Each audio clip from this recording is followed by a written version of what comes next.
how late in the year can I fertilize my grass? This is Anna. All right, Anna, we got Mr. Booker here. So how late in the year?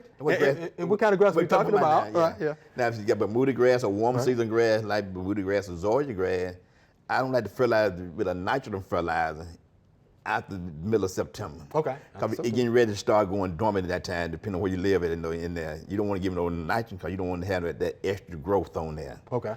Now, if it's a fescue long or cool season grass, now this is a good time to start fertilizing it sometime in September and everything in there. Okay. And hold back on your fertilizer during the summer months if you can, depending on in there. For the fescue. For fescue long. Yeah. But Bermuda grass, when you start going last middle of September, you want to hold back on that nitrogen fertilizer.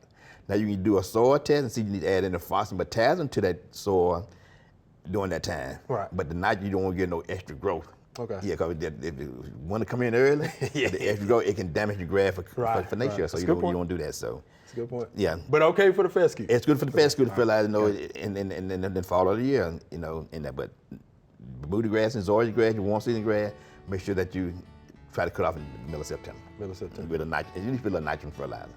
All right, you got that, Elena? All right, so you got to know your grasses, right? Yeah. So you know where to fertilize. All right. We hope you enjoyed the video. We have hundreds more. To subscribe, just click below.